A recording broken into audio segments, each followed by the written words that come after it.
How to build wealth in 10 years. Well, depending if you are only 0 years old and get to 10 years old, might be slow. But for those of you who are 18 and older, 10 years is actually a long run. I actually write a 3 to 5 year plan in here, but if you want to take the slow path, right? And some of you want the slow path, either your environment, your support around you doesn't support it, but either way, it's the same principles. First thing you're going to have to learn about is debt. And you're going to have to learn about good debt and using it properly. The next thing you're going to have to learn is how to effectively invest. And once you turn 18, if not before, get your first corporate structure, live corporate life. If you don't know what I'm talking about, grab my tickets to the Millionaire Intensive below in the description. And then last but not least is your mindset and your entrepreneurial ventures. You have got to move faster.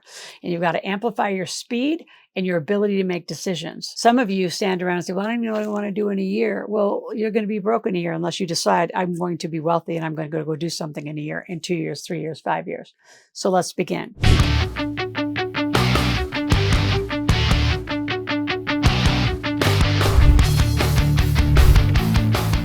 The first thing, good debt. What does it mean to arbitrage debt? So good debt is money. So first of all, debt is the cost of money. So it's going to cost you 0%, 1%, 2%, anything under 5 is good debt. Leverage against good assets. So why pay that off? I just talked to a client this morning and he said, yeah, I'm going to buy this house. I'm going to build this place and I'm going to pay it off as fast as I can. I said, no, you're going to pay it off in 30 years and maybe even refi for another 10 years, because why would you pay off sub 5 money when you can invest for 15, 20%? You say, well, where do you find those investments? Well, not necessarily in the stock market with somebody else is in charge of it that doesn't even know what they're doing. It takes less time to advise you in a traditional financial firm to tell you what to do with your money, like a financial planner, than it does to cut hair. Sorry, you have somebody going to school longer to cut your hair than the people you just flip your money over to and say, oh, I call it park and pray. I'm going to park my money with you. God knows if they have a reputation or not, or they actually know what they're doing. And if you're a millionaire, why would you give somebody that's not a millionaire your money? That's an insane conversation to me. Good debt is money that's arbitraged. So for example, if you can get 0% money, which we have over 500 financial institutes. So if you have good credit and then you have some corporate credit, you can actually get 0%. So there's nothing better than that because it's free. So I have real estate flippers who will go get $100,000, $150,000. They'll buy a property. They might use some traditional financing to get that done, but they'll use this 0% money to do all the rehab. So there's no hard money costs. There's no construction costs. They rehab, they refi or sell it out to a retail buyer and then pay off all of it. So it stays at 0%. And then they go again and they go again. I also have people who I have a lot of chiropractors, naturopaths, doctors who do a lot of supplements.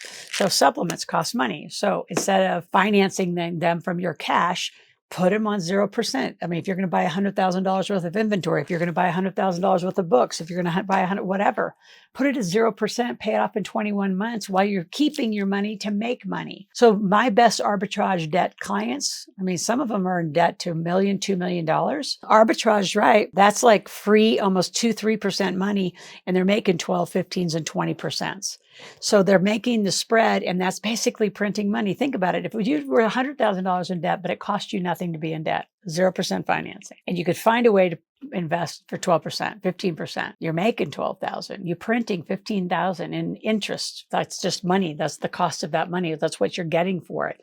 So that's free last I checked. Now let's continue on your investing strategies and corporate structure. I literally believe when you're 18 years old, you should get your first corporate structure so you can activate the greatest tax code if you're an American.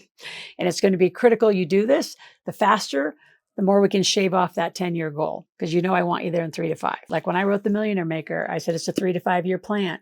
But some of you, you're going to take the 10-year plan. Some of you want to do it. Fastest one I've seen is 142 days because they got a plan. They got clear where they wanted to go. They got clear what industry they wanted to be a millionaire in, and they stayed focused. And they did everything I said by hiring the team, getting the corporate structure, getting the trust, really reducing their taxes, which gave them more money to put back into their plan. So follow trends, be on channels, especially mine, but be on other people that are in this space. And then yourself. Like when I say read my books, I'm talking about read all 6. I have 6 best-selling books. I have a business plan. Do a business plan for your business. Do a wealth plan for you and your wealth and your family. Like dig deep in, not just cursory over the top. I always say the wealthy people play on the playing field, not sitting in the bleachers. See, and a lot of you love sitting in the bleachers your whole life because God forbid you actually have to go to work. And I'm going to not lie to you like a lot of other people say, oh, it's just easy. Money comes, I do say money comes easily and frequently, but it didn't in the beginning. But I hired a lot of men mentors, and I hired a lot of really smart guides that put me on a path, and I was a millionaire. Once I got committed, I was a millionaire in 6 months. So I know it works. I did it to myself, and I've done it over and over and over to tens of thousands of people. So that wealth mindset and that entrepreneurial energy has got to come to you. And our gap analysis, which is in the book, it's in the 3rd chapter, do a gap. Where are you? What do you want? And we will help you build your plan. We'll help you get the right guidance. We'll help you give you a team. When you sign into our community, you have access to my entire team that helped build me and build all these other millionaires. So you can be one at any point from scratch, 5 years, 10 years, up to you. Now, the next part is investing strategies and corporate structure. Here's the easiest way I teach it. Companies make money. In America, they're called C Corps, LLCs, limited partnerships, or S Corps. Companies make money, individuals get taxed, right? Kiyosaki said it very clear. There's a whole graphic in the Rich Dad Poor Dad book. There's 2 tax structures, right? Where you make money in your company, activate 81,000 pages of tax code, then pay tax late, right? You pay after, right? So you make, spend, then pay tax. Or you can be just you, an employee. You make money, you get taxed to pieces, then you get to spend what's left. So it's up to you. Where do you want to spend? Do you want to spend as deductions? Do you want to spend as just because you're spending? So that's a fairly easy decision. To me, that's the logic. That's, of course, I'm living corporate life. I've been living corporate life since my late teens, early 20s. And I've just refined it and refined it and refined it. And when I became a single mom and was putting my kids through college, corporations could have a 100% education reimbursement plan. I mean, I'm telling you, there are so many strategies to make this faster and more efficient and safer. Really, when you become the entrepreneur, you make the money. But the investing strategies are critical. And I'm seeing this more and more and more with high net worth people because they're so busy being busy in their business, they forget to invest in other assets. So they just throw all their money in the stock market. Well, the problem with that is because you're making a lot of money. The last thing you need is more capital gains money. That's what the stock market's going to do. So real estate, gas and oil, mineral rights, water rights, aviation, there's a whole list of depreciating assets. I mean, cattle, equipment, there's so many things you could do. Horses. I mean, I got people who actually, do tons of horse racing. Anyway, there's lots and lots of ways, but the investing strategy is a huge piece of not only the maintenance of your wealth, but then the amplification of it. If you want to do it in like 3 to 5 years, you've got to do some better investing strategies and you have to do the corporate structure. So before I continue, subscribe to this channel. Be here 5 days a week.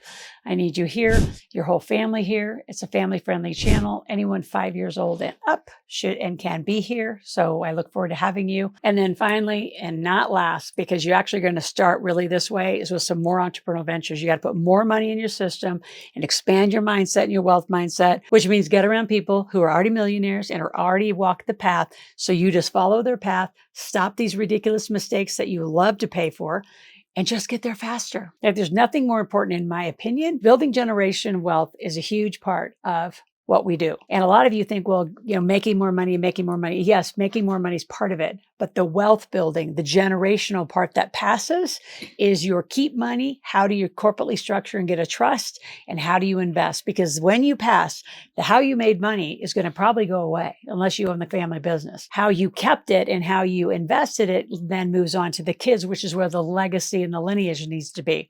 So it's a huge different mindset where a lot of you just think, I got to make money. And all that's how you live your life. Your head's down, making money. And you wonder why you're not wealthy because all you're doing is making, paying tax, spending, make, pay tax, spend. Great plan. You're not going to get anywhere. So you got to stop and reset. A wealth mindset is really understanding you have to make it, keep it, invest it, and use a team. So seeing this when I was working with the Rich Dad Poor Dad group, I saw very clearly without the team, this doesn't work because somebody's got to do your taxes. It's not you. This is a highly specialized tax strategist, not even just a basic CPA, highly qualified tax strategists. They study tax. It takes a lot of corporate structure. It takes a trust team. It takes an IRA specialist. It takes a funding specialist. It takes credit specialists. I have 28 experts around us. That's how it takes to build wealth from scratch. Now, I built my wealth from scratch, but I did a really bumpy journey because like a lot of you, I spent a lot of money early in my career on some tuition with Bob Proctor mostly because I thought it was all about mindset. Well, then there becomes this amazing action and knowledge. You have to know money. So building wealth in the early parts of your stages of doing it. I don't care how old you are, so get rid of age. I mean, I've got teenage millionaires to people that they finally became a millionaire in their 80s. But how you build it, you've got to amplify your income. So if you have a big job, that's great, but you have to have that extra hustle. not side hustle. The difference between a side hustle and a hustle, in my opinion, is under 6 figures and over 6 figures. It takes the same activity. You still have to market. You still have to sell. You still have to understand cash flow. So why build for something less than 6 figures when you just build the same thing, just amplify it a little more? So yes, you have to make money. I want you to have an entrepreneurial venture. I want you to have something that you actually want to do. Like I will be coaching and teaching and answering phone calls and questions probably till the day I die. If you don't know what we're talking about, please call our office, have a set strategy session, talk to our team. You can always go to Ask Loral, AskLoral, ask a question, make a request. We're there every day answering your questions, and we are right here for you when you decide to raise your hand and say, I am done doing it my way. I'm going to do it your way. Talk to you tomorrow.